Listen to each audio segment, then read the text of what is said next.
La dependencia emitió una... La ciencia es el conjunto de conocimientos obtenidos mediante la observación. Las ciencias biológicas estudian la vida, los procesos y los sistemas relacionados con ella. Estas hojantelas son las que le dan más o menos el 80% de la energía al Podemos core. apreciarla desde diversos puntos de vista, enumerando sus variadas aplicaciones. En la vida Para quien diaria, no sepa que es una mona, es un pedazo de estopa o de tela, textil impregnada con un solvente que te pones tú. en el cuidado de la salud, Pasó algo parecido con el COVID, ¿no? El mundo fue uno después del COVID que antes del COVID. en la naturaleza Que ese zorrillo se nos escapó a nosotros en Profepa como 3 veces. y en la cultura pop. Hay un capítulo de Betty la Fea en el que van a un restaurante. A fin de cuentas, la biología también es chismecito. Mitómano, el podcast de divulgación de ciencias biológicas que no sabías que necesitabas.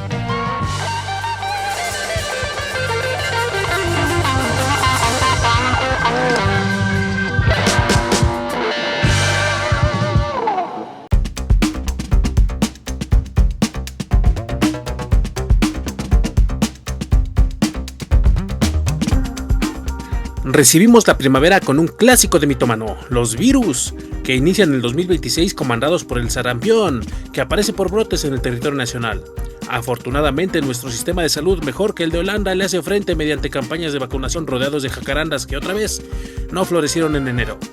Y solo sirvió para distraer de la nueva amenaza del virus Nipah, que ya nadie se acuerda, porque lo de hoy es la guerra con Irán.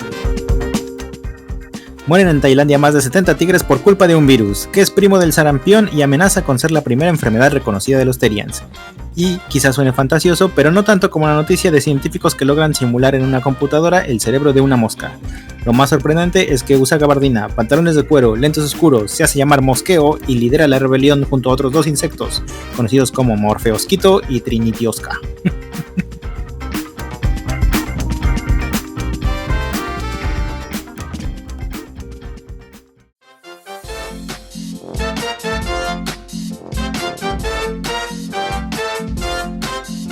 Una mosca parada en la pared, en la pared, en la pared. Una mosca parada en la pared, en la pared. Estamos escuchando Una mosca parada en la pared, canción infantil clásica. ¿Cómo estás? Que si no nos bajan el video. Sí, porque si no nos bajan el video. Bienvenidos a la 28ª emisión de Mitómano, el podcast de difusión de ciencias biológicas que no es una simulación. Yo soy el señor Batracio y estoy junto a mi amigo el licenciado Tecolote. Buenos días, buenas tardes, buenas noches, podcast escucha. Les agradecemos que estén una vez más en este su podcast que tal vez no sea el que merecen, pero sí el que necesitan. Recuerde que puede escucharnos en YouTube, Spotify, Evox, Amazon Music y YouTube Music. Si les gusta nuestro contenido, escríbanos un comentario, regálenos un like, una suscripción y califíquenos en Spotify para que el algoritmo nos recomiende así poder llegar a más gente. Y ahora sí, buenas noches, licenciado, ¿cómo estás? Mucho tiempo de no grabar. Sí, las responsabilidades de adulto apestan. Pero todo bien, doctor Batracio, ¿tú cómo estás? Bien, ya recibiendo la primavera como se debe. Con fallas de audio, pero bien.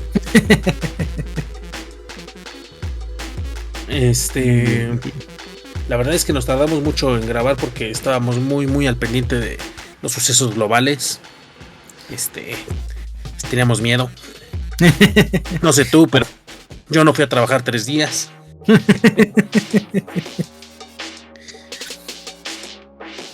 Ay, acaso, bueno, en Cancún cerraron algunas tiendas aquel domingo negro. Uh-huh. ¿Qué pasó lo que pasó? Sí cerraron las tiendas temprano y cosa que luego no pasa ni con los huracanes. O sea, vi reaccionar más rápido a todo el equipo de emergencias de la empresa en la que trabajo por el evento de aquel domingo que ante huracanes. O sea, con huracanes normalmente se la llevan más leve, como que sí, ahí viene, todavía tenemos tiempo. Cierra cuando ya esté a punto de golpearlos y se queden sin transporte público para regresar a sus casas. Pero no, esta vez que pasó lo que pasó, tipo así como que de no, cierren todo, váyanse a sus casas y que Dios los ampare. Estuvo muy a la Mad Max. Hace... ¿En qué año fue? Pues fue en el gasolinazo de Peña Nieto, ya me acordé. Ese fue en el año 2012, 2013. No me acuerdo. ¿Te acuerdas cuándo fue el gasolinazo de Peña Nieto? No, pero sí, seguramente en 2012, ¿no? Según yo fue en 12, no me acuerdo si 12 o 13, pero bueno, el chiste es que esa vez que fue el gasolinazo, yo trabajaba ahí justamente por el Estado de México, muy cerca de Satélite. Entonces la empresa donde justamente estaba,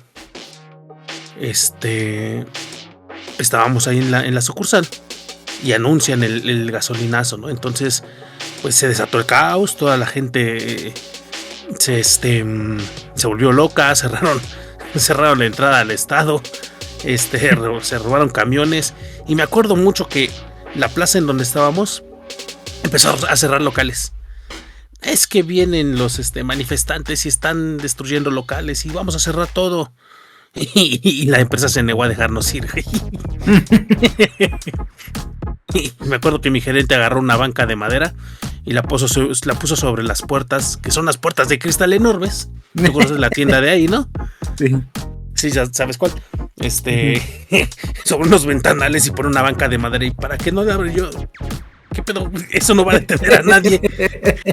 Bueno, vamos a empujar las galletas. Bueno, no creo que eso nos salve de nada. Siempre supe que iba a morir en manos de una turba iracunda, pero afortunadamente no pasó nada. Entonces, bueno, anécdotas. Y por eso no hemos grabado, porque teníamos miedo.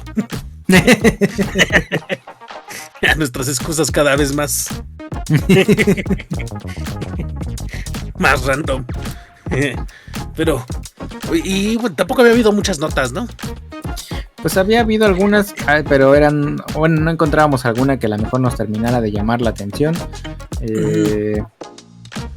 Pues sí hubo alguna que otra notilla que llegó a sonar, pero pues no tanto. O sea, como más de lo mismo, ¿no? El gusano barrenador y ese tipo de cosillas. Ajá. Entonces, pues ahorita, ¿con qué quieres empezar? ¿Quieres empezar con la, justo con la de la mosca, como que sea como la más rápida, y después nos metemos y después nos metemos de lleno a los virus? Sí, yo creo que sí. No, sí, vamos con la mosca, porque también es la que entiendo un poquito menos. Sí, y es la que tengo más dudas, pero a ver, preséntala y platicamos.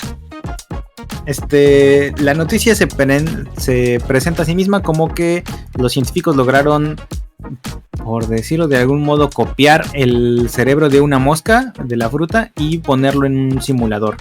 Y lo interesante es que la mosca, sin haber sido, bueno, el cerebro artificial, por llamarlo de alguna manera, logró comportarse como lo haría una mosca. Natural, ¿no? O sea, en el simulador en el que la pusieron,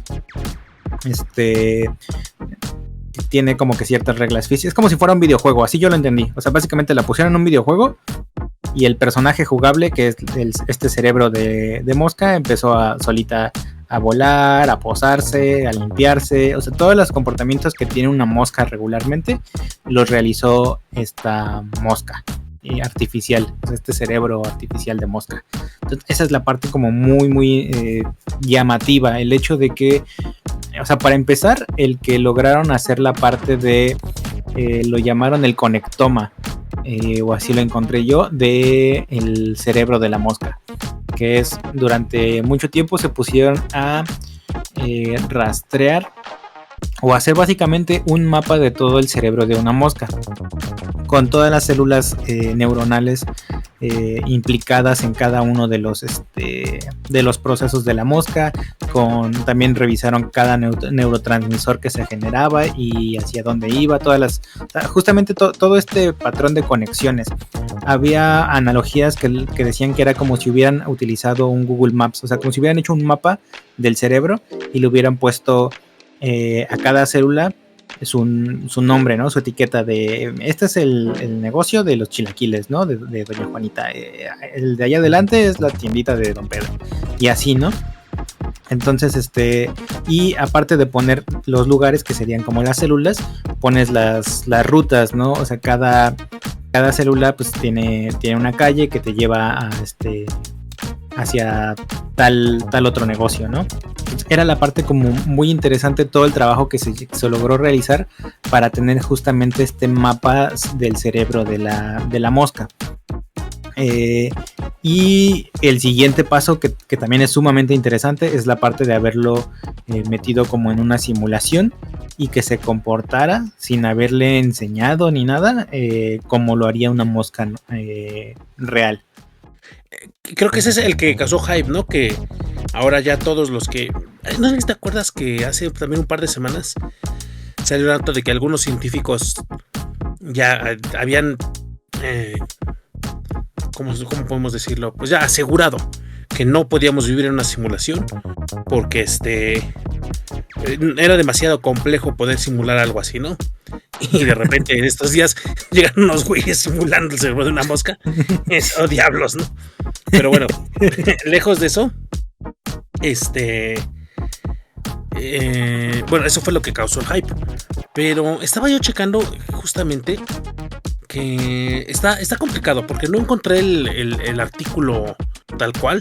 Lo que anda circulando en redes es un video que voy a ver si lo puedo poner aquí, a ver si no nos lo bajan del YouTube, que es justamente el video donde se ve la mosca en un entorno digital, en un ordenador, y se ve cómo se mueve. Hay una rebanada de plátano ahí en la simulación y se ve cómo llega el plátano y saca su probóscite digital y se empieza a alimentar, si lo quieres ver de esa forma, ¿no? Y hay muchas dudas que me da, porque como tú dices, lo que yo entendí, y digo hasta cierto punto entendí porque digo que no he encontrado ningún artículo serio, todos son notas como periodísticas y cada quien explica más o menos lo mismo. Ya ves que de repente les gusta hacer copy-paste y entonces 10 medios dan exactamente el mismo contenido. Y lo que yo entendí es que sí, lo que decías tú, ¿no? O sea, mapearon el cerebro de la mosca y lo lograron digitalizar, lo lograron emular, ¿no? Yo lo que había estado rastreando un poquito es que ese mapeo viene desde el 2024. Es un no me acuerdo si te lo mandé. Viene una publicación del Instituto Nacional de Salud de Estados Unidos, donde justamente dan la nota que... De la retina, ¿no? Ay, no sé. Bueno, sigue. Ajá. No, bueno, es tal cual, donde científicos lo que hacen es mapear todas las conexiones neuronales del cerebro de una mosca, ¿no? Entonces, de la mosca que es una drosófila, ¿no? Una vil y vulgar mosca de la fruta, que es la más común dentro de investigación, la logran mapear y como en todos lados están diciendo, pues sí, es un alrededor de 130,000 neuronas con hasta 50 millones de conexiones entre ellas. Y ese es como el logro del 2024 de ese estudio, ¿no? Que logran mapear completamente el cerebro de una mosca. ¿Te acuerdas que ya habíamos visto cuando hablábamos de Neuralink que justamente ya teníamos muy bien mapeados los cerebros, o que ya tenemos esa capacidad de mapearlos muy, muy a detalle, y que por eso Neuralink había tenido como tanto éxito? Pues, bueno, este estudio del 2024 con estas moscas, donde logran mapear el cerebro, pues es básicamente lo mismo. Y lo que hacen ahorita estos científicos es que logran emularlo, por decirlo así, no en una computadora. Y ahí es donde me salen a mí muchas dudas. Para empezar, pues creo que cada vez estamos más conscientes de que nuestro cerebro y una computadora no funcionan tan distinto. Al final del día son impulsos eléctricos, ¿no? una computadora funciona con transistores y con código binario mediante impulsos eléctricos. Espero no estar diciendo ninguna burrada. Si hay algún ingeniero por ahí que nos quiera corregir, adelante. Pero obviamente funciona mediante impulsos eléctricos que o se da el impulso o no se da el impulso, y eso es el famoso código binario, y se va transformando en señales cada vez más complejas hasta tener una computadora como las que usamos del diario, ¿no? Un celular. Eso lo da pues por sus procesadores, por sus placas y por todo, pero básicamente funciona así. Nosotros funcionamos básicamente igual, ¿no? Son impulsos eléctricos que, a diferencia de cómo funcionan en una computadora, pues son impulsos químicos eléctricos, y tenemos una variedad muy grande de neurotransmisores, y cada vez que se libera un neurotransmisor da una señal diferente que en conjunto pues dan resultado comportamientos, pensamientos, ideas mucho más complejas, ¿no? Entonces creo que con esta parte llegamos al entendido de que no funcionamos tan diferente, ¿no? Que crear un cerebro artificial cada vez es más tangible, por decirlo así. Sí, suena más cercano, ¿no? Como que ya no estamos tan lejos de ese punto. Sí, exacto. Y la otra, bueno, la empresa que lo hace se llama Eon Systems. Y el video que están pasando, pues me llama mucho la atención cómo se va moviendo el animal, cómo va interactuando con el entorno digital.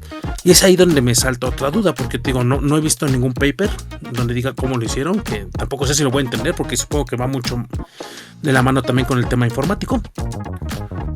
Pero, a ver, te lo pregunto a ti. Decía que le dan a ese cerebro mapeado, le dan un cuerpo digital para que pueda interactuar, y que llega la mosca y que lo ponen ahí en el entorno y empieza a interactuar con el entorno.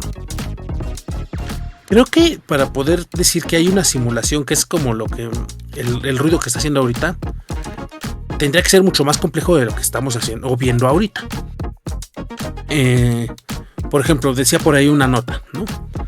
Que le habían puesto azúcar en el entorno, y que la mosca, al detectar el azúcar, fue y se alimentó de ella. ¿Estás de acuerdo que para un sistema biológico, para una mosca real, necesita tener quimiorreceptores que puedan detectar ese azúcar? O sea, mi pregunta es, ¿cómo simularon un azúcar en un entorno virtual? ¿Tal cual como la molécula? ¿O le dieron la orden tal cual de que esa simulación de azúcar iba a provocar un estímulo dentro del cerebro? Yo me imagino que va por ahí. O sea, todos los estímulos que recibimos son procesados a través del cerebro, ¿no? Un poquito esta onda de que la realidad, en realidad, solamente es la forma en la que tu cerebro está procesando todas las señales que le llegan. Entonces, yo me imagino que lo que hacen es hacer que se dispare la señal de justamente lo que dices del azúcar. O sea, realmente cuando nosotros olfateamos algo, o la mosca, pues justamente lo que dices es que se activan ciertos receptores que van justamente al centro donde se procesa lo que es la información del olfato, y eso generará otro tipo de respuestas, ¿no? En el caso de nosotros, por ejemplo, el hecho de oler comida, pues te genera un poquito la parte de la salivación para predisponerte a comer, ¿no? Lo que pasaba con los perritos de Pavlov. Entonces me imagino que va por ahí la situación. O sea que lo que hacen es programar que cuando se presente tal información, que es, en este caso sería como la simulación del azúcar, el cerebro de la mosca responda de cierta manera. Que sí, como dices, o sea, es un poquito una programación que si lo piensas de cierta manera, es una programación que tiene la misma mosca, ¿no? Es la parte como interesante, y también que te lleva a esta onda de si vivimos en una simulación o no. Sí, porque pues, al final estamos programados igual. Es que iba a eso justamente, ¿no? A lo mejor es un poquito hacer trampas, si lo quieres decir, porque al final del día ellos ya están disparando en el grupo neuronal que ellos quieren las señales que esperan, ¿no? O sea, no es como que la mosca virtual puede interactuar por sí misma en el entorno. O sea, así como yo lo entiendo, a lo mejor estoy equivocado, no sé, pero pues igual no hemos encontrado artículos tal cual de eso, pero yo lo entiendo así. O sea, ellos están disparando directamente en las neuronas que ellos quieren activar, y entonces decir que la mosca es independiente y se mueve y busca y todo, o sea, como si fuera un organismo autónomo dentro de una simulación, o sea, creo que está un poquito exagerado, ¿no? No sabría decir si es exagerado o no. Te digo, o sea, yo me voy por esta parte de que, pues al final, si tú le presentas a una mosca real, o si la mosca real se topa con lo que es el azúcar, reacciona de la misma forma que reacciona el simulador. Entonces, digo, seguramente sí hay mucha complejidad de por medio, pero siento que es muy lo mismo. No sé cómo decirlo. O sea, al final la mosca igual le presentas el azúcar, no le va a generar una respuesta diferente, ¿no? Si ve azúcar, va a ir a buscarla porque significa comida. Digo, es la razón de que caigan en las trampas de las plantas carnívoras, ¿no? La mosca no va más allá como de saber que esa cosa significa comida y entonces tengo que ir hacia ella para alimentarme. Uh-huh. Sí, entonces, digo, está muy interesante, ¿no? Otra vez no es demeritar el trabajo de nadie, porque la gente está muy, muy padre todo lo que están haciendo. Y ahora lo interesante va a ser ver si pueden, porque por ahí leí que su siguiente meta era desarrollar el cerebro de un mamífero, ¿no? Sí, de un ratón. De un ratón. Una rata. Sí, no es lo mismo 130,000 neuronas que puede tener una mosca al número de neuronas que puede tener un mamífero, ¿no? El cerebro de un mamífero. Que a ver, vamos a buscar según Wikipedia.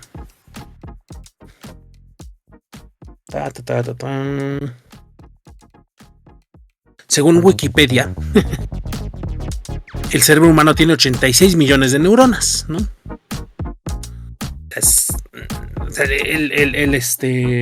Las dimensiones, pues nada que ver, ¿no? 130,000 neuronas contra 86 millones sí es una diferencia muy, muy abismal. Sí, pero déjame ver si por aquí anoté el dato.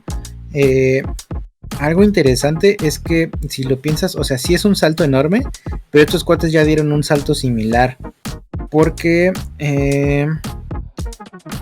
el proyecto también empezó con uno que llamaban EyeWire, que ese básicamente fue mapear las neuronas en la retina de un ratón.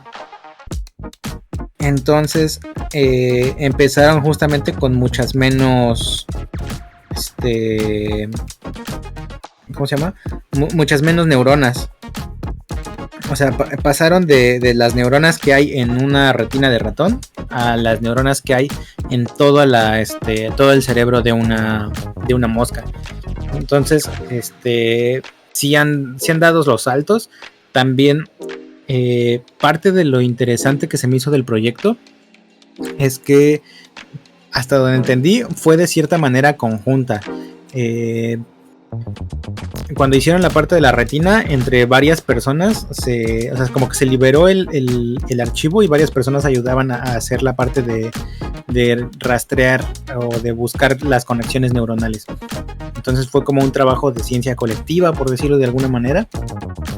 Digo, no a todos se les daba acceso, pero sí había muchas personas teniendo acceso a la información y para poder trabajar con ellas. Esta vez con la parte de lo de la mosca, lo que entendí es que utilizaron una inteligencia artificial para hacer parte del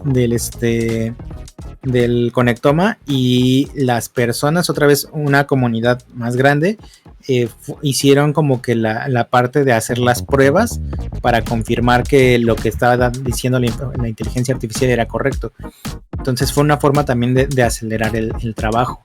Digo, sí entiendo que es muchísimo más complejo la parte de generar todo el conectoma del cerebro humano, pero no creo que sea algo que no vivamos. O sea, me da la impresión al ritmo al que va avanzando la ciencia, que al menos en nuestro periodo de vida sí nos va a alcanzar a dar esa nota, por ejemplo. O sea, estoy casi seguro que en lo que le queda de vida al podcast de Mitómano, vamos a dar esa nota de que ya se logró el conectoma del cerebro humano.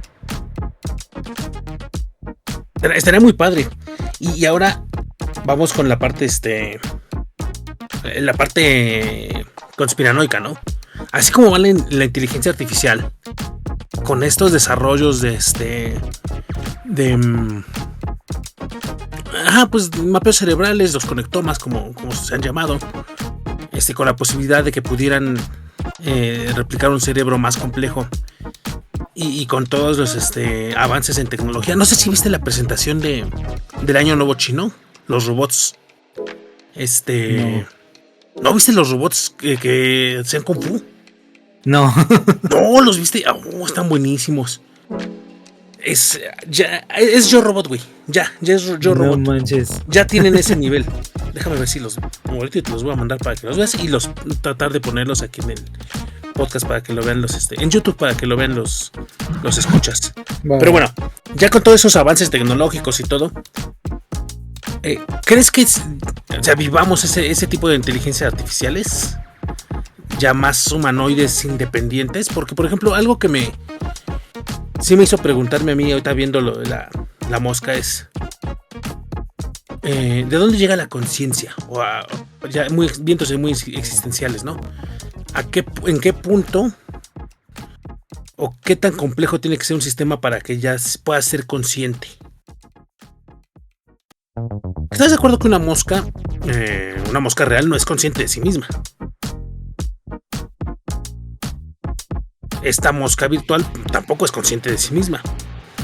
Pero ¿crees que llegue el punto donde seamos conscientes? Un organismo virtual, por ejemplo, si llegan a replicar el cerebro humano así virtualmente, ¿crees que se pudiera desarrollar conscientemente ya con todos los avances en IA que hay y con estas mapeos cerebrales y todo eso?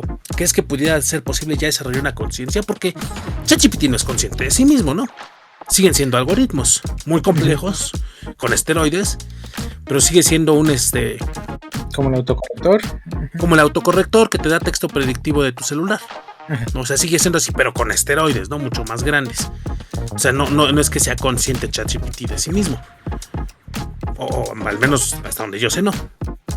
Pero ya con estas redes neuronales, con estos mapeos cerebrales, ya te puedes llegar a preguntar, híjole, ¿en qué punto se desarrolla una conciencia tal cual, no?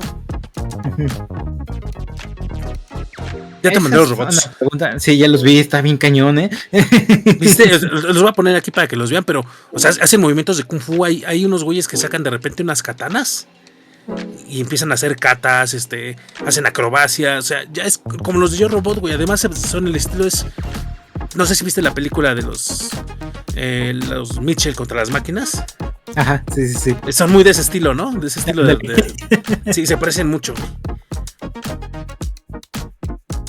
Entonces, híjole. Sí, la parte de generar una conciencia robótica sí es muy conspiranoica, pero pues es una pregunta obligada, ¿no? O sea, sí llama la atención. Sí también me hizo preguntarme así como de ¿en qué punto mi computadora va a ser consciente de sí misma? Pero bueno, antes de que lleguemos a la parte de la que la computadora sea consciente de sí misma, pues la idea, o por si se estaba preguntando usted para qué diablos están haciendo esto, el conocer cómo trabajan el cerebro o cuáles son las conexiones neuronales de un cerebro sano, después también se ayuda o puede ayudar para la parte de resolver problemas o enfermedades que haya de conexiones neuronales. Muchas veces hay enfermedades que justamente se generan por eso, porque está fallando la forma en la que se comunican las neuronas entre sí. Entonces, el poder saber cómo funciona un cerebro sano y después empezar a revisar cada enfermedad, cuál es la parte afectada, eso nos podría ayudar a mejorar los tratamientos, ¿no? Entonces, esa es la razón de por qué se hacen este tipo de estudios, que luego suenan, pues sí, muy de ciencia ficción, pero hay una razón muy aplicable en ellos, ¿no? En la realización. Entonces espero que, te digo, que podamos ver, al menos en lo que le queda de vida al podcast, poder dar esa nota y que se vayan mejorando justamente ese tipo de tratamientos. Eso sería algo sumamente interesante. Mira, yo espero que le quede mucho tiempo de vida al podcast, aunque sea grabando una vez al mes. Pero que todavía tengamos podcast. Sí. Seguro yo, sí. Híjole, en 10 años no sé cómo, de qué vamos a estar. O sea, no sé si en el podcast, pero en 10 años no sé cómo vamos a estar viendo estos temas, ¿no? Sí, pero digo, sonaremos muy ancianos, pero hoy estaba pensando justamente cómo antes la idea de hacer Photoshop era algo impresionante. O sea, si conocías a alguien que sabía hacer Photoshop, era como que de wow, o sea, puedes ayudarme a ponerme en los videos estos, digo, bueno, los memes estos, ¿no? Me pueden ayudar a quitar el tipo que se me mi foto de atrás, ese tipo de trabajos que antes tenías que aprender mucho, o sea, aprender Photoshop para poder realizar ese trabajo. Ahorita vas a Google o con ChatGPT se lo pides y te lo genera en 5 segundos, ¿no? Entonces, o sea, eso es algo que realmente estoy seguro de que ni tú ni yo nos imaginábamos que iba a ser posible no. O sea, era algo con lo que no se soñaba, ¿no? O bueno, seguramente hubo quien sí, porque por eso lo tenemos hoy día, pero era algo que parecía irreal. Porque ya ahorita, por ejemplo, de repente estás en YouTube scrolleando y ves las comparaciones de las IAs que trae Samsung y que trae Apple y que trae algún otro dispositivo, y esas funciones que dices tú justamente las comparan qué tan rápidas y qué tan bien las hacen entre ellas, ¿no? Está impresionante. Y por ejemplo, creo que tú y yo, que somos pues ya un par de treintones, nos tocó vivir esa escalada exponencial de la tecnología, ¿no? Digo, yo no recuerdo tener internet hasta la secundaria, y era internet telefónico, ¿no? De que conectabas tu computadora ni siquiera era un modem, ¿no? Era a la línea, cuadrito, ¿no? A la línea telefónica directo, al cuadrito que estaba en la pared, y tenías que marcar a un número para que te diera señal de internet, ¿no? Lentísimo. Y ver yo crecí con o sea que bueno, por ejemplo, yo me acuerdo que tenía mi radio portátil, mi reproductor de cassettes, ¿no? Que era el famosísimo Walkman. Nos tocaron los floppies, ¿no? O sea, desde eso. No, pero a lo que voy es, tenías también una cámara enorme, ¿no? De rollo. Y ahora tener todos esos artefactos en un cuadrito de 15 pulgadas. No es mucho 15 pulgadas, ¿no? De 5 pulgadas, ¿no? 5 pulgadas, ajá. Ajá, tener todo eso ahora en un cuadrito de 5 pulgadas. Un reproductor de video, una computadora, una televisión, una cámara, un reproductor de música. O sea, era algo impensable. No, todo eso te ocupaba espacio, era enorme, era tosco, y ver cómo ha ido avanzando tan rápido. Creo que justo a nuestra generación le tocó, porque por ejemplo mi hija ya nació con todas las comodidades de la tecnología, ¿no? Y creo que a mis papás no les tocó, por ejemplo, convivir o vivirlo tan de cerca, porque pues ellos ya eran adultos cuando se dio esa exponenciación, y nos ha tocado ver, ¿no? Que a la gente mayor de repente le cuesta adaptarse a la tecnología porque pues no vieron el cambio, no son la generación de esa transición tecnológica que fuimos nosotros. Que a nosotros nos lo iban enseñando en la primaria, ¿no? O sea, te digo, nos tocó que nos enseñaban. A mí me tocó entregar tareas en floppies. O sea, sí, los que ahora sí, los disquetes, que ahorita es el icono de guardar, ¿no? Ajá, o sea, sí, esos existían, ¿eh? Eso existía, ¿no? O sea, mi hija nunca va a ver un disquete físico, a menos que la lleve a un museo. Para ella es el icono de guardar. Y no sé si tocaron los de 3.5A, que eran los chiquitos, pero estaban los B, que eran del doble de tamaño, ¿no? Que eran unas madrecísimas. Sí, a mi papá sí le tocaron de esos, o sea, sí ha sido un cambio tecnológico muy grande. Y sí, a nosotros nos tocó justamente desde niños empezar a que nos fueran enseñando poco a poco estas cosas. Y pues ahorita lo que dices, ¿no? O sea, hay memorias de USB normales que ya tienen casi 1 tera de memoria. Cuando en su momento, pues cuánto le cabía por ejemplo, un CD que era como que la revolución, creo que eran 700 megas. 700 megas, ajá. 700 megas para un CD. O sea, ve. Sí, y era enorme. O sea, ¿cuánto tenía un disquete? 1 mega, ¿no? Creo que sí. 4. Creo que eran 1.4, ajá, algo así. O sea, no es nada. Y no sé si te acuerdas que si tú ves programas viejos, caricaturas viejas, un disquete tenía el poder para destruir el mundo, ¿no? Sí. Estaba viendo por ahí que el otro día que el juego de Mario Bros clásico, el de NES, pesa menos que una foto actual. No manches. Uh-huh. Pero bueno, es esa revolución tecnológica que hemos vivido y que ahora nos lleva a preguntarnos en qué momento, porque ya ni siquiera es si se puede, ¿no? Es en qué momento se va a desarrollar una conciencia artificial. Uh-huh. Porque ya ni siquiera es inteligencia artificial, ya es una conciencia artificial lo que estamos previendo. Eso sería muy interesante de ver. Y a ver cómo nos va. O sea, digo, ya no metimos esa nota en el podcast, la que te mandé del cerebro que unieron. Dale. Pero justamente, digo, es súper rápida, pero y lo que hicieron fue cultivar células neuronales, unirlas a un chip y lo primero que se te ocurre es se puede correr Doom ahí, y sí se pudo correr Doom ahí. Entonces sí, no, el cerebro o las células neuronales, por lo que igual entiendo poco de computación, pero o de ese nivel de computación, pero lo que hicieron fue que interactúa justo con el videojuego.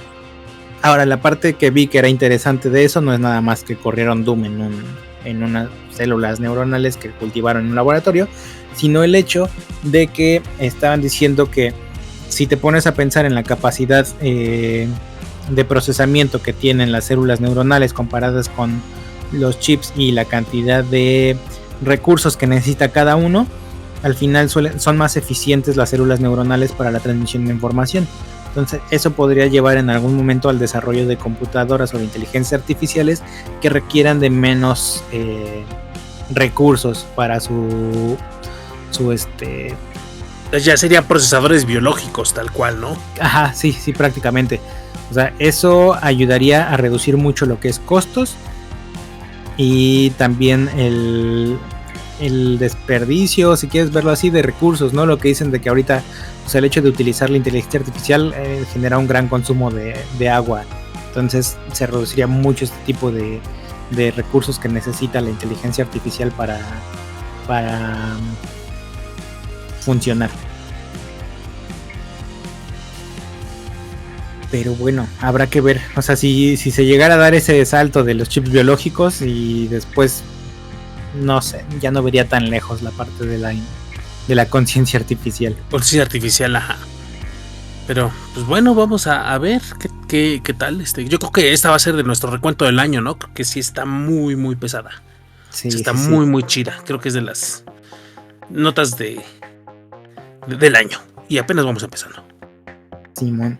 Y nunca había escuchado el término conciencia artificial, así que nosotros lo cuñamos.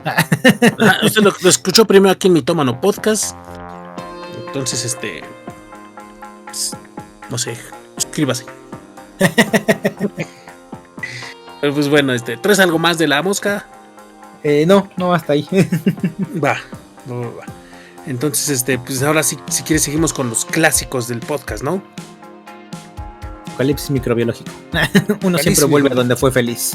Sí. Hay que regrabar esos programas, ¿no? Sí, estaría chido. Estaría chido regrabarlos, porque además estamos muy verdes cuando grabamos, fueron los primeros. Y el audio sí se oye mucho más feito. Sí. Entonces, ¿con qué quieres empezar? ¿Sarampión? Sí, dale, sarampión. Sí, dale. Pues hay un brote otra vez de sarampión. ¿Sorpresa? No. Lo escuchó también con nosotros cuando dimos el tema del sarampión, de que estaba regresando, que volvió en forma de fichas. Y sorpresa, pues sí, obviamente la gente que se está enfermando, pues es porque no está vacunada la gran mayoría. Y la gente que se está muriendo es porque no está vacunada también.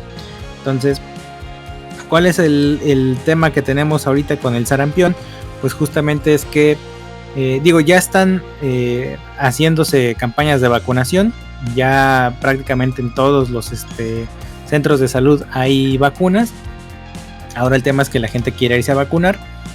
Si usted tiene un amigo antivacunas, recuérdele que pues, está bien, no se tiene que vacunar, solo tenemos que vacunarnos los que queramos sobrevivir. Entonces, bueno, si no quieren vacunar a sus hijos, ya sabremos que en realidad se les hizo muy tarde para el misoprostol y decidieron simplemente no vacunar a las criaturas, ¿no? Pero, bueno, ¿cuál es la preocupación que tenemos con el sarampión? Uno es justamente México está a punto de perder su categoría como país libre del sarampión o donde se había erradicado. Y eso pues responde justamente a lo que decimos. Campañas de vacunación deficientes, gente que no se quiere vacunar. Nada más para que... Pero nada para que lo tengan... Ay, perdón. Nada más para que lo tengan en el radar. En 1990 se reportó el último caso de sarampión autóctono del país, ¿no? O sea, después de 1990 todos los brotes habían sido, o todos los casos habían sido importados, ¿no? Ajá, o sea, el sarampión a partir del 90 pues es que se erradicó, si quieres decirlo así, no tal cual, pero del país, ¿no? Todos los demás eran casos importados. Ahora, el sarampión, hasta donde tengo entendido, y corrígeme si me equivoco, el hospedador o el único hospedero que tiene es el ser humano. Entonces, esa es la parte como por que... ahí se han registrado casos como en otros primates, pero en sí el hospedero es el ser humano. El ser humano. Que ahorita con las otras notas que vamos a dar, vamos a ver porque el sarampión es un paramyxovirus. Es esta familia. Acuérdense que los virus se dividen por familias, ¿no? Entonces, de esta familia, los paramyxovirus son las paperas, el virus Nifa, que vamos a hablar al rato, la parainfluenza, el moquillo canino, por ejemplo, que vamos a hablar también al rato. Y son primos, no son la misma familia. Pero en sí el virus del sarampión solamente tiene como hospedero el hombre. O sea, no hay un hospedero intermedio o algún vector intermedio como podría ser el caso del dengue o el caso del Zika. Entonces la transmisión es humano a humano. ¿Qué quiere decir? Que si estuviéramos todos vacunados cortaríamos de lleno la transmisión del virus y básicamente al no poderse reproducir, no poderse transmitir a un nuevo hospedero, terminaría por morir el sarampión, ¿no? O sea, por desaparecer como con la viruela. Ajá, exactamente, o sea, 100% erradicado del planeta, ¿no? Es una enfermedad que podemos erradicar. Esa es la parte crucial, yo siento aquí. El hecho de que tenemos las herramientas para realizar o para defendernos y simplemente decidimos no utilizarlas. O digo, también hay casos, hay lugares donde entiendo que es más difícil el acceso a las campañas de vacunación, pero pues justamente igual responde a políticas públicas, a gente que no está haciendo lo que le toca para que podamos eliminar una de las enfermedades que aqueja a la población. Si es parte de de otra conspiración donde los ricos están tratando de reducir la población mundial para que el planeta sobreviva más, bueno, eso ya es extra, ¿no? Eso podríamos hacer todo un podcast sobre conspiraciones medio locas, pero bueno. Por eso nos íbamos a llamar mitómano. Pero bueno, aquí algo curioso es, por ejemplo, nos volvimos locos con el coronavirus. Incluso, por ejemplo, cuando estaba el Omicron, que era como la parte donde decían, no, es que el Omicron se propaga muchísimo más rápido de persona a persona, que no sé qué. Si quieren compararlo, el COVID suele... una persona enferma contagiada probablemente... En promedio contagiaba a otras 3 personas, ¿vale? Una persona contagiada de sarampión puede infectar entre 12 y 18 personas. Estamos hablando de prácticamente 10 veces. No, bueno, no, 6 veces más más personas que podría enfermar. O sea, es 6 veces más infeccioso el sarampión que el COVID. O sea, sí, el COVID se propaga rápido, pero el sarampión juega en otras ligas, ¿no? Él ya es profesional. Lleva toda una vida dedicado a esta carrera. El COVID era esta joven promesa que apenas estaba... El novato del año, ¿no? El novato del año, pero pues la neta es que cuando llegó y se enfrentó al sarampión o se vieron cara a cara, pues sí lo vio así como hacia arriba, ¿no? El COVID tuvo que agachar la cabeza y darle paso. Es una diferencia muy, muy intensa y es algo que también, como habíamos dicho, como no nos tocó, como no lo vivimos, se pierde un poquito este miedo necesario para actuar contra él. O sea, realmente lo vemos como si fuera varicela, cuando en realidad es una enfermedad muchísimo más grave. Y algo que encontré muy interesante que no hablamos la vez pasada sobre el sarampión, es que el sarampión te puede provocar algo que se llama amnesia inmunogénica. Sí, no sé si también lo traigo acá. Pero dale. Imagínate que, bueno, no te imagines, son los datos. Después de brotes de sarampión, llega a haber muertes que no están asociadas directamente con la enfermedad del sarampión, pero que se presentan en muchas personas que estuvieron contagiadas. ¿Sale? La morbilidad que tuvieron estas personas se incrementó muchísimo, que básicamente te da una idea de que quedaron inmunodeprimidos. ¿Va? Ahora, cuando se empieza a revisar más el estudio, se dan cuenta que lo que pasa con el sarampión es que te borra, en términos muy como a grosso modo, borra la memoria que tiene tu sistema inmune adaptativo, ¿no? O sea, como que te reinicia el sistema inmune y ahora eres un bebé una vez más, ¿no? Se pueden llegar a perder hasta el 30% o incluso más de lo que son los antígenos para los que estabas, los anticuerpos que tenías de protección. Entonces eso te deja muy vulnerable a otras enfermedades y ese es el problema. En estas poblaciones en las que hubo brotes de sarampión, después se encontraban que se morían, no sé, de influenza o de no sé, les volvía a dar viruela, varicela, lo que tú quieras, ¿no? ¿Ves? Y digo la varicela porque esa la tenemos más presente, de que te da una vez y ya no te vuelve a dar. Imagínate que te da varicela, luego te enferma de sarampión y te vuelve a dar varicela. Entonces ese es un problema que se genera con el sarampión, que a veces es un poquito más silencioso, pero cuando te das cuenta de que a lo mejor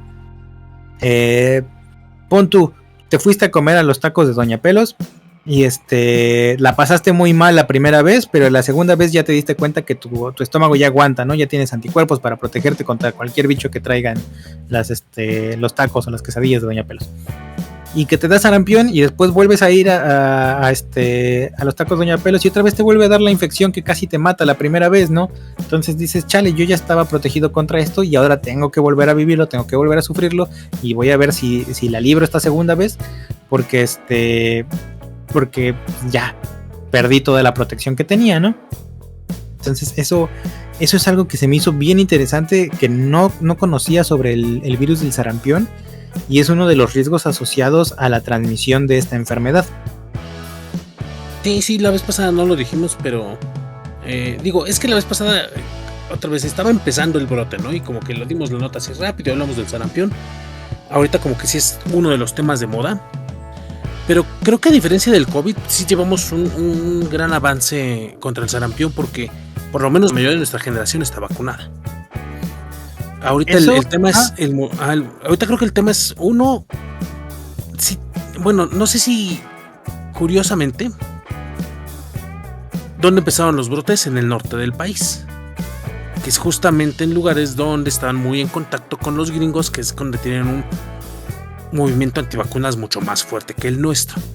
Aquí la cultura de vacunación creo que sigue siendo bastante fuerte. Creo que aunque los antivacunas van ganando terreno, creo que siguen siendo una minoría. Y yo, por ejemplo, me tocó verlo, ¿no? Ahí en el trabajo, estoy cerca del centro de la alcaldía, ahí donde trabajo.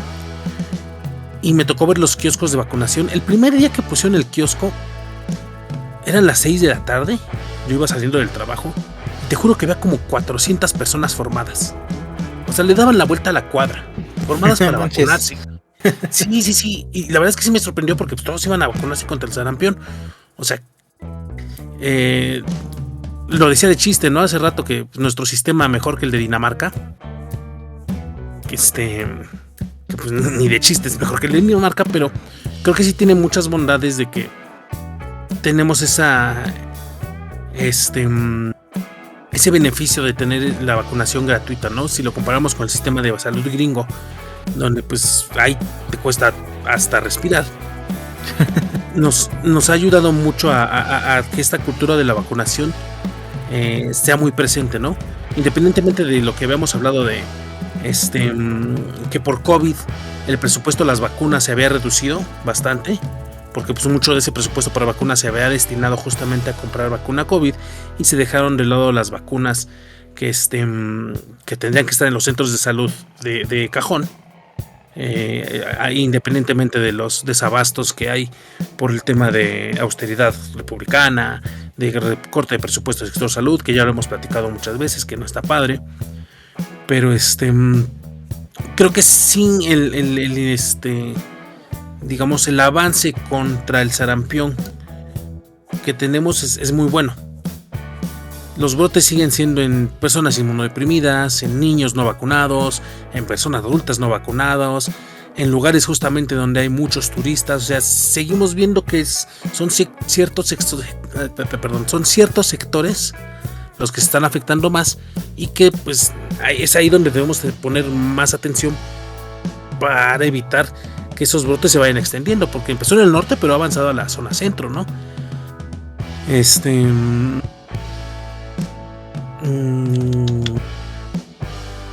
ver, datos. Por ejemplo, desde el 1 de enero de 2025, que fue cuando empezamos a reportar los brotes aquí en el podcast, hasta febrero, se habían notificado 24.913 casos probables en México, ¿no? En el país. Y solamente se confirmaron 9.478. O sea, si lo comparamos con las cifras COVID, la verdad es que la tasa de contagio es mucho más bajo, a pesar de que el virus es mucho más contagioso y que es muy letal también. Los casos sí son relativamente pocos, ¿no? En la semana hasta la semana 6 del 2026 se habían acumulado 1.717 casos probables y solo 155 confirmados. Volvemos a lo mismo, ¿no? Si hay brotes, si hay presencia, pero creo que compararlo con el COVID, como dices, tú pues a pesar de que el COVID era el novato del año y que el sarampión es el veterano, creo que sí tenemos mucha más protección. No sé cómo lo ves tú, o sea, cómo te tocó vivirlo allá en Mérida.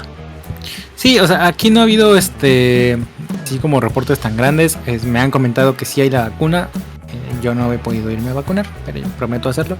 ¿Qué vacuna te Pero digo, estoy un poquito tranquilo porque sé que tengo el cuadro de vacunación completo de niño, ¿no? Entonces, por ese lado no me preocupo tanto, pero sí voy a ir a vacunarme otra vez. Creo que es mucho eso, ¿no? Uh-huh. Que sabemos que estamos vacunados la mayoría. No nos preocupa tanto. Sí, ahora sí que algo hacían bien las administraciones pasadas y era justamente la vacunación. De hecho, mis hermanos están en sector salud y uno de ellos me comentaba, ¿no? Que realmente si algo tenía bien México era el sistema de vacunación. O sea, era un excelente sistema de vacunación el que teníamos en aquellos hermosos tiempos. Pero sí. ¿Y te acuerdas, perdón, cuando fue COVID, te acuerdas que muchos expertos decían, es que nos vamos a tardar 10 años en vacunar toda la población porque la logística que necesitamos para poder vacunar a todo el país es muy complicada? Y cuando se empezaron a hacer los módulos, cuando se empezaron a hacer las campañas, o sea, el avance de vacunación fue masivo, o sea, fue increíble la logística que tuvieron. Y es como dices tú, no, algo que hace bien el país, el sector salud, es gestionar campañas de vacunación, güey. Sí. Sí, o sea, pero ahí sí mis respetos para la logística que se da con las campañas de vacunación. Creo que otra vez, ¿no? Culturalmente tenemos muy presente la importancia de las vacunas. Ahora, sí es cierto que el sarampión no está avanzando tan rápido como podría avanzar, pero eso es justamente lo que decíamos, la parte de la gente vacunada, lo que hemos hablado de la inmunidad de rebaño, el hecho de que si hay 100 personas en una población y ninguna está vacunada, pues sí, ya se los cargó, ¿no? O sea, ya todos se van a terminar enfermando. Cuántos sobrevivan es otra cosa, pero todos se van a terminar enfermando. Si en una población igual de 100 personas la mayoría está vacunada, es muy probable que aunque uno se enferme, el último no se enferme. Imagínate que los pones a todos en una fila. Esa es la forma en la que lo ilustraría. Imagina que pones a 100 personas en una fila. Si de esas 100 personas, 10 al azar están el 1, el 20, el 30, así, ¿no? Son las que no están vacunadas. Si se enferma el primero, el de atrás ya no se enferma porque está vacunado. El que viene en la parte de atrás de él, o sea, el número 3, pues menos se va a enfermar y así ya no va a pasar la enfermedad, ¿no? Si el primero y el segundo no están vacunados, bueno, entre ellos dos se van a enfermar, pero si el tercero sí está vacunado, ya no se la va a pasar al de atrás. Es algo así. Esa es la parte de la inmunidad de rebaño. El hecho de que una parte de la población esté protegida, protege al resto que no lo está, ¿no? De alguna manera nosotros somos el escudo de los malditos antivacunas. Pero, esa es la importancia de que todos nos vacunemos. De que todos estemos vacunados, porque incluso de esa forma protegemos a gente que no está vacunada o a gente que es vulnerable y que esté inmunodeprimida, ¿no? Que a lo mejor sí está vacunada, pero de todos modos su sistema esté un poquito decaído. Ahora, entran en juego también la parte de los portadores. Ahí seguramente habrá gente que diga, no, pues yo nunca me vacuné, yo nunca me enfermé. Probablemente eras portador asintomático.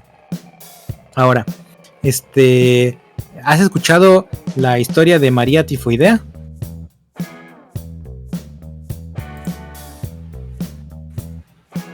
Estaba silenciado. No lo he escuchado. Ahí está. María Tifoidea o María la Tifosa era una cocinera. Nació en Irlanda, emigró a Estados Unidos y de 1900 a 1907 trabajó como cocinera en Nueva York, ¿no? Y luego hubo brotes en las zonas donde ella trabajaba. Todos se enfermaban de fiebre tifoidea, mucha gente moría. Y cuando contrataron a un investigador privado, porque pues gente rica se estaba muriendo y hay que proteger a nuestros preciosos ricos,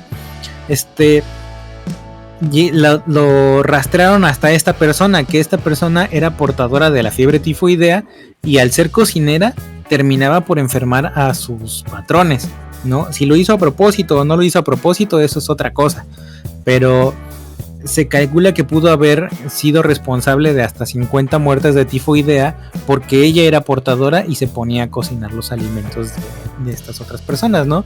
De hecho le prohibieron ser cocinera, regresó y volvió a ser cocinera, la terminaron recluyendo, o sea, estaba básicamente arrestada, casi, bueno, sí, como encarcelada, porque la señora no quería dejar de propagar su bicho, ¿no?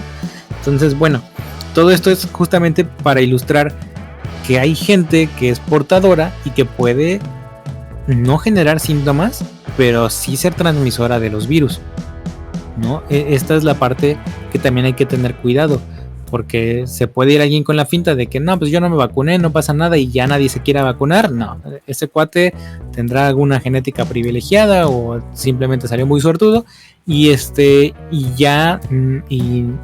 no desarrolla la enfermedad. Insisto, lo vimos con el COVID, ¿no? Hay mucha gente que no se vacunó y que aún así no presentó síntomas, o que estuvo en contacto con gente enferma pero no presentaron síntomas. Por ahí va la cosa, pudieron haber sido portadores asintomáticos.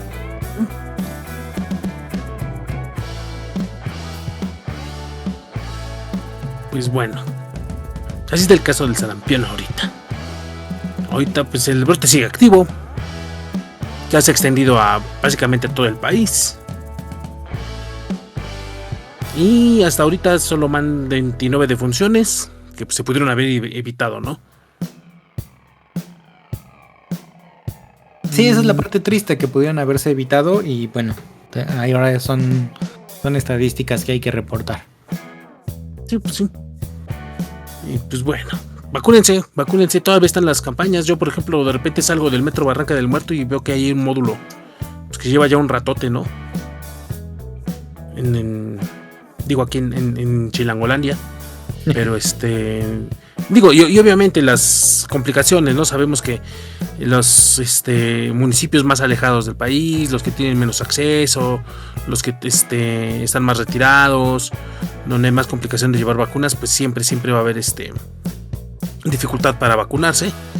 Desgraciadamente se le da prioridad a las ciudades por el número de habitantes que hay, por cómo se pueden dar los contagios, por los focos que puede haber. Entonces se le da prioridad a las grandes urbes. Pero bueno, esperemos que todos tengan la oportunidad de vacunarse. Sí, hay que darse una vuelta por su centro de salud, busque la vacuna, póngasela.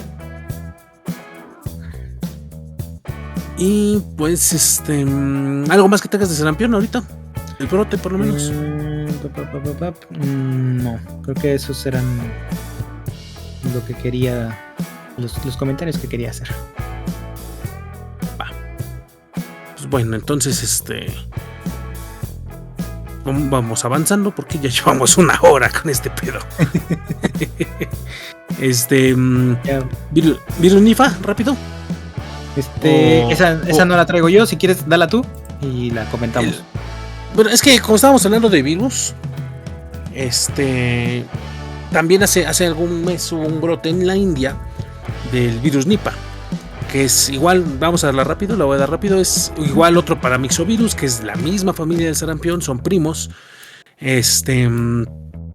y pues lo mismo, empezó el brote ahí en la India. Es un virus complicado que generalmente produce encefalitis, produce daños en cerebro, y es mortal, ¿no? Completamente mortal. No hay vacuna, no hay tratamiento, solamente detección temprana. Y la letalidad es del 40 al 75%. O sea que si usted se enferma de virus Nipah, híjole, está complicado que la libre, ¿no? Eso fue el 26 de enero de 2026, cuando las autoridades sanitarias indias notificaron a la OMS, ¿no?, de los casos confirmados de infestación del virus Nipah. Que es otro virus que también tiene como reservorio a los murciélagos, ¿no? Tengo entendido. Es a lo que iba. La forma de contagio justamente es un virus zoonótico. Ese sí se transmite de animales al ser humano y generalmente lo transmiten los murciélagos. Y en este caso, a diferencia de la rabia, que ya hemos platicado de la rabia, no son murciélagos hematófagos, son murciélagos frugívoros de la familia Theropodidae,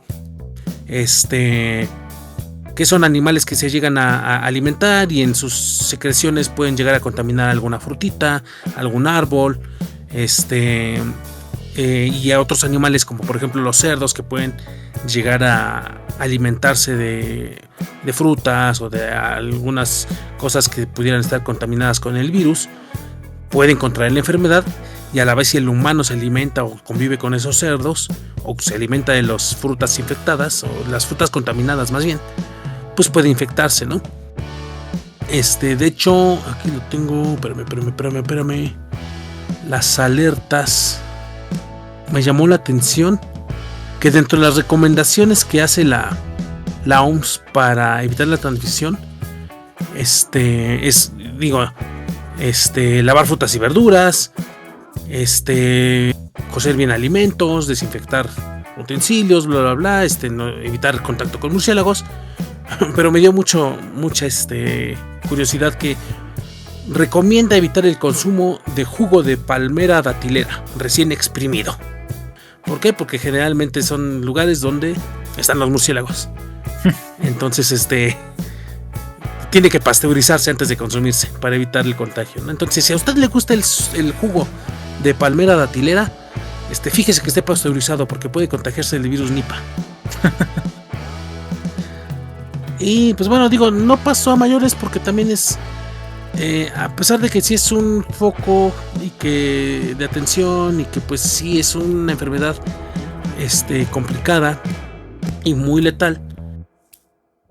no es una enfermedad que esté teniendo un comportamiento de epidemia, ¿no?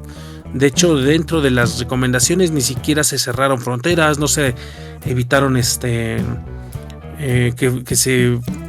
se evitó que fuera un lugar turístico, no se cerró ningún paso a turistas que fueran a conocer los lugares ahí en India, no, nada más recomendaron, pues lava bien tus frutas, evita el consumo de este jugo de palma datilera, y pues ya, nada más, ¿no? O sea, No comas murciélagos.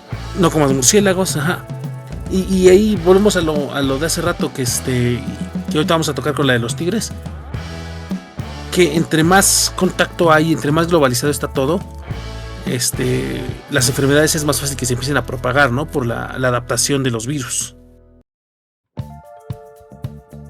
Sí, porque hay que entender también que los virus no son una entidad estática, ¿no? Evolucionan constantemente, se adaptan y de cierta manera luchan también por su propia supervivencia. Entonces, se abren camino. No podemos decir que la vida se abre camino porque no están vivos, pero, Sí, ¿no? pero se abren camino los virus, ¿no? Y eso nos lleva a la última nota del día de hoy, que es la de los tigres en Tailandia. A ver, cuéntanos, ¿qué pasó? Si lo digo como que a los tigres les dio moquillo, suena mal. no causa el mismo impacto, ¿no? Ahora, el mismo impacto, pero es básicamente lo que pasó. Sí, ahora, la nota como tal venía, ¿no? Conmoción en Tailandia, un virus mortal causó la muerte de 72 tigres. Sí, suena más intenso. Y eso es lo que pasó, realmente les dio moquillo. La enfermedad contra la que protegen a sus perritos, esa enfermedad llegó hasta un recinto que tengo entendido que se llama Tiger Kingdom. Es un zoológico privado, donde la gente va, se toma sus fotos, PETA lo odia, pero bueno. Ajá. Ahí, por ejemplo, es que a la gente, por ejemplo, dicen, pues les dio moquillo, ¿no? Pero justamente ese es el tema. El virus del moquillo canino es un virus ARN y que también es un paramixovirus, ¿no? Hoy es el día de los paramixovirus. El Nipah, el sarampión y el moquillo son paramixovirus, los tres son de la misma familia, ¿no? Y este virus del moquillo canino o del distemper, como se le conoce, sí afecta a múltiples especies de carnívoros, pero principalmente a caninos, no a felinos. Entonces el tema aquí es que desde 2020 y 2022 se empezaron a detectar casos de tigres que tenían síntomas neurológicos y muertes muy sospechosas, ¿no? Entonces se hizo un estudio, estaba checando un estudio donde se revisan muestras de suero que se habían tomado desde el 2011 hasta el 2021. Y de las muestras, que fueron 28 tigres y 20 leopardos, 11% de los tigres fueron positivos a anticuerpos contra el virus del moquillo canino. Leíste el artículo de los de Nepal, ¿no? Ajá, en los de Nepal. Ajá, sí, y 30% de los leopardos fueron positivos. Y, o sea, el virus ya circula en poblaciones silvestres de grandes felinos, cosa que no debería pasar. O sea, generalmente el moquillo canino afecta a caninos, que pueden ser perros, lobos, coyotes, ¿qué otro puede ser? Zorros, no sé qué otros caninos haya por ahí. En vida silvestre que puedan ser afectados, pero es muy raro que se lleguen a dar en gatos. El hecho de que ahorita, desde el 2011, se hayan detectado en Nepal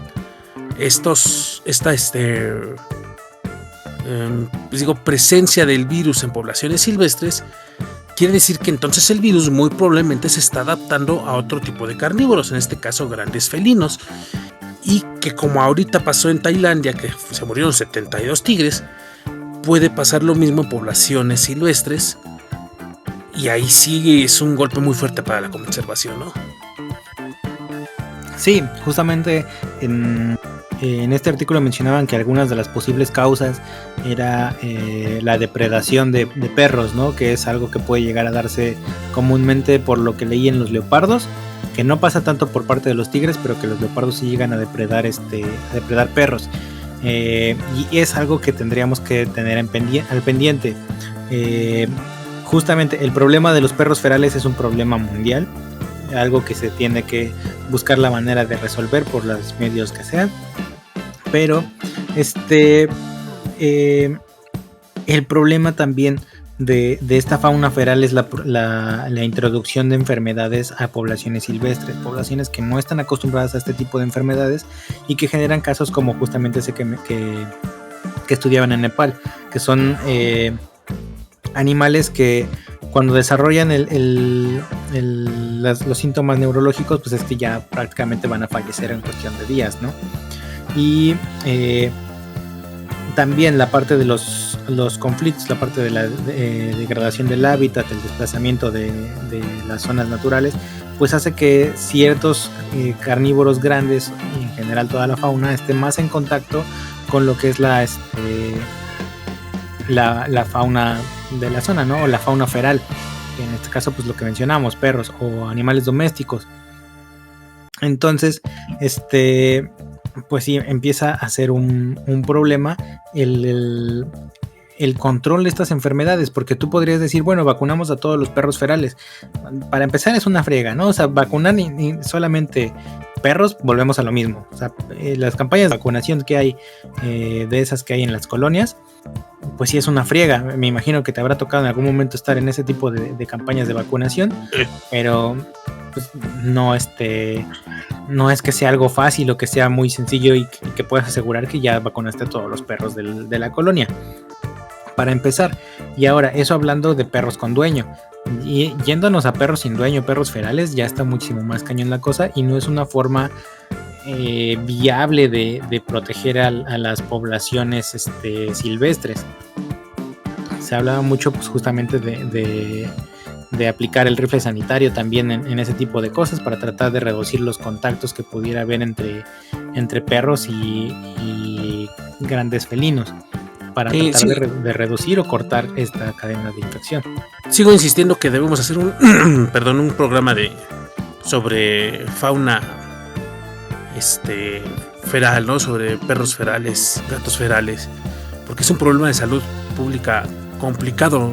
Lo estamos viendo, no nada más es ay, pobrecito perrito, le voy a dar agua, ¿no? Son problemas de salud pública muy, muy complejos. Y nada más quería decir eso. Algún día lo vamos a hacer. Sí, podría ser de los próximos. Porque además va a ser un programa polémico. Sí. Pero bueno. Y bueno, justamente es un problema que hay. O sea, el hecho de que hubiera justamente la muerte de los 32 tigres, pues sí llama la atención. Sí se volvió una nota muy viral. Sí levantó la atención sobre este recinto, o bueno, este zoológico privado. La parte de pues, en qué condiciones tendrán que tener a los tigres para que se haya podido diseminar tan rápidamente la enfermedad entre los 72 tigres. Estaban revisando también si no había sido alguno de los cuidadores de ahí del zoológico. Les hicieron pruebas y aparentemente todos salieron negativos. Entonces todavía están, o hasta donde tengo entendido, todavía no saben cómo es que llegó el virus con los tigres. El virus del distemper es altamente contagioso, digo, si usted desgraciadamente ha tenido alguna mascota con moquillo canino, sabrá que es altamente contagioso. Se contagia por contacto directo, por compartir platitos, por compartir comida, no por aerosoles. O sea, se puede contagiar muy fácilmente, y entonces en grandes poblaciones como esta, pues es muy fácil que se contagien. Inclusive, justamente, ¿no? Si los cuidadores tienen un uniforme de trabajo, supongamos que tienen un overol, y está en contacto con un tigre, bueno, no directamente con el tigre, ¿no? Porque es complicado, pero con platos, con aerosoles, con alguna secreción que haya tenido el tigre, para donde pueda estar infectado o donde pueda estar contaminado con el virus, lo puede llevar a los demás. Y pues sí, el moquillo canino, como decía hace rato, tiene varias fases. La presentación nerviosa es la más letal. Ya una vez que un animal entra en esa fase nerviosa, pues prácticamente no hay nada que hacer, ¿no? es muy alta la mortalidad una vez que llega el moquillo canino a sistema nervioso central. Hay convulsiones, hay pérdida de la conciencia, ya no controlan sus movimientos, es muy feo llegar a esa parte. Y aquí pues lo que decías tú, no, de repente como que PETA dice, es que los tienen en muy malas condiciones, pero bueno, es PETA, ¿no? O sea, sé que han hecho muchas cosas que están padres, pero la mayoría de las veces PETA es demasiado radical.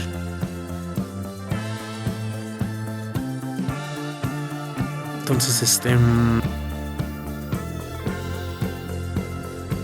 pues sí, como decías tú, ¿no? Hasta ahorita por lo que veo están todavía viendo qué hacer. Lo que yo último que vi que es que los 72 cadáveres fueron incinerados. Ah, sí. Justamente para evitar que se fueran a robar alguna piel, colmillos, que pues dentro del mercado negro pues, son caros y que pudieran estar propagando también el virus, ¿no? Uh-huh. Sí, ese es el tema. Que la propagación que puede llegar a generarse te lleva a tener que incinerar todo lo que había de los tigres, ¿no? Porque yo vi lo de que incineraran a los tigres y dije, bueno, si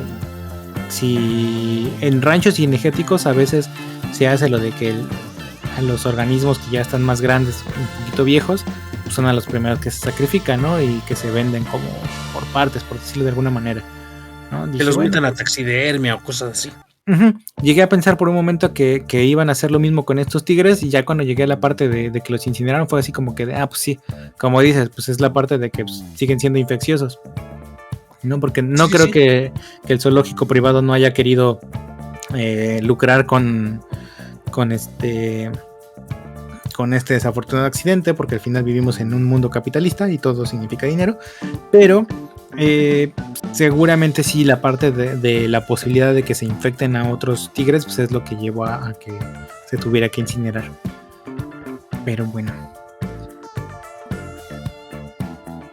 he ahí el problema. Ese es el tema con los tigres en Tailandia. Uh-huh. Y estuvo, o sea, esta parte de los paramyxovirus estuvo muy interesante. El hecho de que sean tan contagiosos, de que coincidieran aparte las notas del sarampión y del tigre de los tigres de Tailandia y el virus Nipah. Uh-huh. Está muy curioso, y estamos hablando igual de...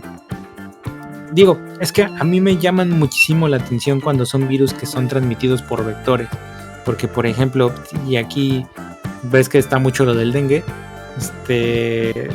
protegerte de un mosquito está muy cañón. O sea, todavía podría decirte que si veo que alguien estornuda, pues me puedo hacer a un lado y alejarme, ¿no? Pero protegerte de mosquitos aún con repelentes a veces es complicado. Y ya, solo quería explicar mi fascinación por los virus que se transmiten por vectores. Y por el relajo que están generando estos virus que ni siquiera se transmiten por vectores, ¿no? O sea, que la transmisión es persona a persona o individuo a individuo. O sea, sí. O sea, algo... no sé qué tan no sé qué tan real sea esta información. No sé si me la estoy sacando de la manga. Pero mixos viene del griego o latín. Creo que es griego, ¿no? Que significa moco, tal cual. Entonces hay dos tipos, hay una familia de virus que son los ortomixovirus, que es como por ejemplo el virus de la influenza, que pues, te enfermas y produce moco, ¿no? Es el virus del moco, tal cual. Orto porque es el virus real, ¿no? El virus real del moco. Y el paramyxovirus es como el virus alternativo del moco, ¿no? Entonces se parece, ¿no? Que se parece al virus del moco, pero no es el virus del moco. Es esa familia de paramyxovirus. Y justamente el sarampión, virus Nipah, moquillo canino, su nombre lo dice el moquillo, ¿no? Producen signos respiratorios, pueden tener signos respiratorios dentro del curso de su enfermedad. Entonces, pues es ahí cuando esa propagación de los virus, de cuando estás moquiento y estás estornudando y estás tosiendo en media oficina y contagias a todos, es por eso que se da tan fácil la propagación de los virus. No es tal cual COVID, que se transmitía por gotículas y por eso era tan contagioso. Lo mismo pasa con estos virus. Se pueden llegar a transmitir por gotículas y pues eso facilita mucho la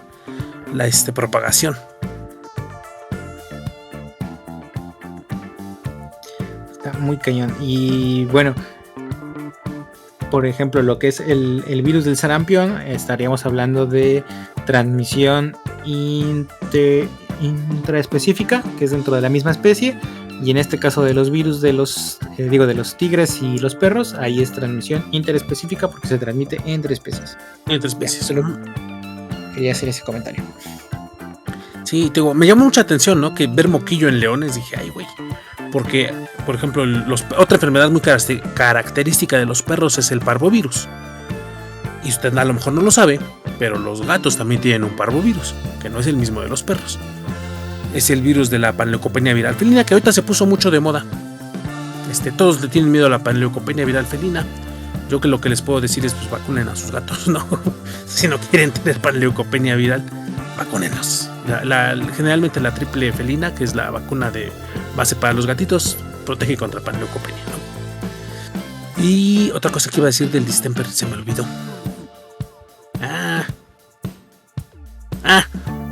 Justamente alguna vez me tocó que una señora llegó muy enojada, ¿no? Porque había llevado a su perrito a otro lado y murió su perrito de moquillo, ¿no? Ese fue el diagnóstico que le dieron y murió. Y llegó muy enojada a decir, es que no puedo creer que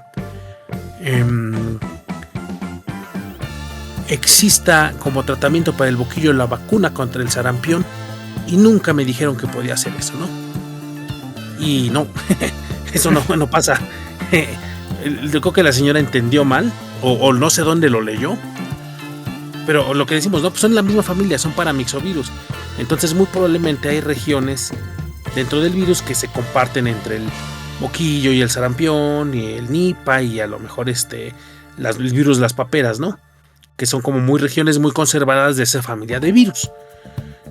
Y que pueden llegar a crear cierta resistencia cruzada entre los virus de las mismas familias, ¿no? No significa que lo pueda hacer. Entonces la señora llegó muy enojada porque quería que le pusieran a sus perros la vacuna contra el sarampión. Señora, para empezar, nunca me van a vender esa vacuna a mí.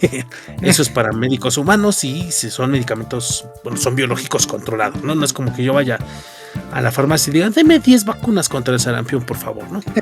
Para empezar, no se puede. Y segundo, aunque yo le ponga la vacuna del sarampión a su perro, pues mejor póngale la vacuna contra el distemper, le va a funcionar mejor. Sí, porque es una vacuna específica, ¿no? A pesar de que sí pudiera generar a lo mejor alguna resistencia y, bueno, alguna inmunidad cruzada entre un virus y otro, pues yo creo que va a ser mucho menos efectiva que si vacunan a sus perritos contra el distemper canino tal cual, ¿no? Entonces, si alguien dice que los vacunen contra el sarampión, no. Eso no se hace. Y ya nada más eso. No. Dile un sapo. No. Y pues traes algo más de tigres, moquillo o virus. No. Pues creo que ya. Creo que pues para nuestro regreso triunfal estuvo bastante bueno, ¿no? El programa de hoy. Pues sí, ya ¿cuánto llevamos? Como hora y 20. No, pues no estuvo tan largo, pero pesado. tampoco tan corto. Sí, no estuvo tan pesado. Y pues si quieres ya despide el programa, licenciado. Pues muchas gracias una vez más por escucharnos. Recuerden que pueden seguirnos, denos like, comenten. Es el que estuvimos ausentes un ratote, pero no se vayan, por favor. Todavía damos datos chidos. Y muchas gracias por escucharnos y los esperamos con más datos ñoños dentro de algún tiempo. Y ya, esperemos que pronto. Bueno, cuídense. Cámara.